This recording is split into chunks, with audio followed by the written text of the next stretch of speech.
Hey guys, Raf here from the End Game Investor, and today we're going to talk about the biggest monthly withdrawal of physical gold from the commodity exchange, the Comex, ever. Best death ever! Now, before we all get hot and bothered by this, the imports of gold into the Comex in 2020 were so far above what is happening now in terms of draining out of the Comex, but still, this is very noteworthy, and it means that the centralized gold supply that is in New York is now being decentralized into private hoards, because it's not just the registered supply of gold, which is for sale against futures contracts, that is draining. It is also the eligible supply, which is private storage. There are two types of gold in the commodity exchange in the Comex that is registered and eligible. Registered is for sale against futures contracts, and eligible is private storage. It could be owned by anyone, and nobody knows exactly who owns what. So let's go into the gold charts, or charts of this phenomenon, and try to explain what might be going on here. First of all, the reason that I went into this, that I looked at these supplies, I don't usually look at them because the imports of gold since 2020, since April, May, June 2020 have been so enormous that any drain seems to be pittance by comparison. However, now we are finally starting to get some serious traction here in the total supplies. It looks like we've seen about 7 million ounces drain since May, and about 10 million ounces drained since, looks like here, February 2021, which is silver squeeze, which was when the general physical interest, real tangible physical interest in precious metals began to become a public phenomenon.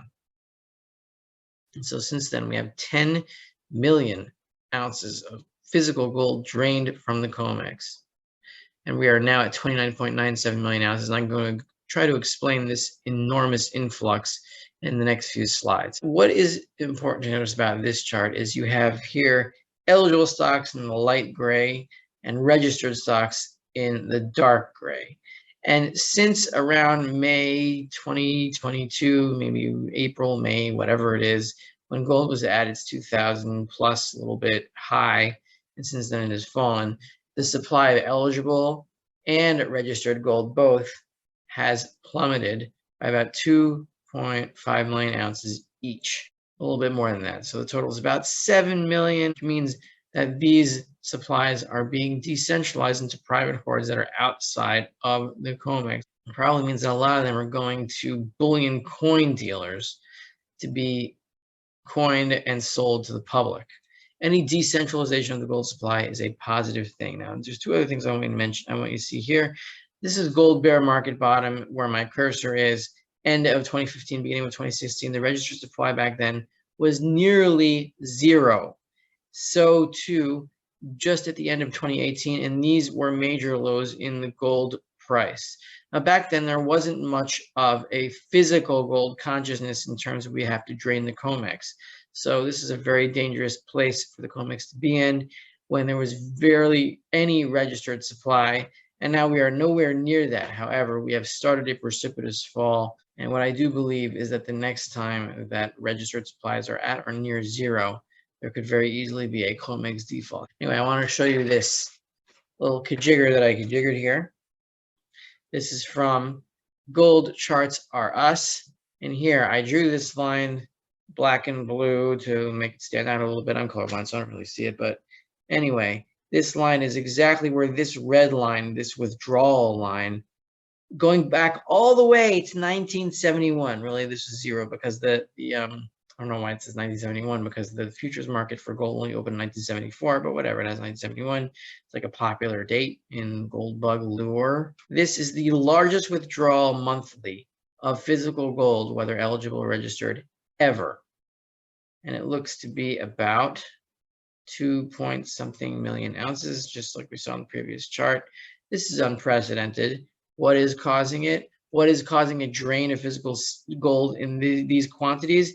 It means that the price of spot gold available on the Comex is much lower than what the market price really is in the physical markets. So people are taking advantage of this arbitrage and they are draining physical gold from the Comex. It's very simple, just greed, just regular economics. And I want to show you one more thing, an article from May 2020. Where did all the gold come from? There's an ongoing myth that whoever is in charge of myths these days, I don't even know, wants to tell the gold bug community that the bullion banks that are generally short hundreds of thousands of contracts in the Comex are long physical bullion in London. And so they can never be caught in a short squeeze because what they are short in New York, they are long in London, and therefore they just transfer gold in and out. And it's no big deal, and they don't have to worry about default. However, I can prove to you definitively that's false. May 26, 2020, U.S. imports record amount of gold from Switzerland. This virus upends trade. That huge influx of physical gold during March, April, May 2020, where did that come from? If it is true that bullion banks are short gold in New York and they are long gold in London, then you would expect that the gold that they would have to deliver on their shorts in New York would come from London. How? When? It happened in London. In London?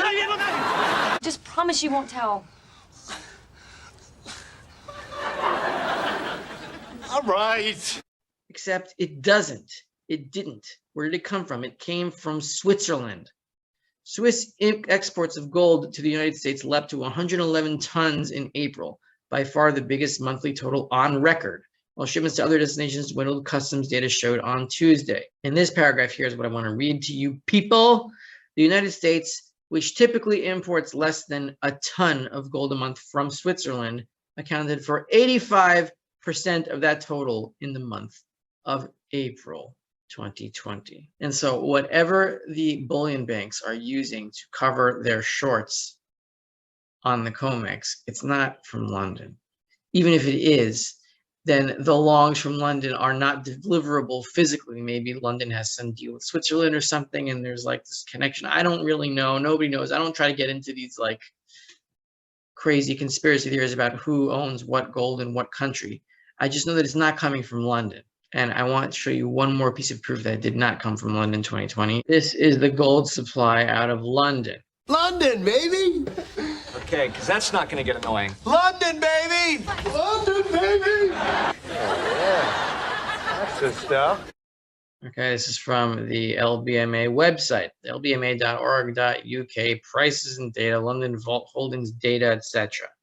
And so you see 2020, the gold stocks in London rose from about 271 million troy ounces, which is very close to the amount that's held in Fort Knox, rose from there to about 300 million ounces in 2021, and that is the peak, or around the peak, very close to the peak. The peak is about 312 million ounces, and from then it hasn't really diminished that much, but nothing came from London. And so, in summary, what we are seeing now is a drain of all types of gold eligible and registered from the Comex, together with silver supplies being drained from the LBMA and the Comex together.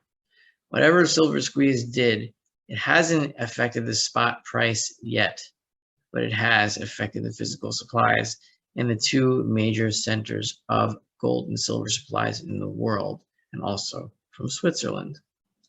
And where is this gold going now? It is being decentralized into private hoards, and that is what has to keep going on, because whoever has the real money at the end of this game is going to dictate the future of humanity.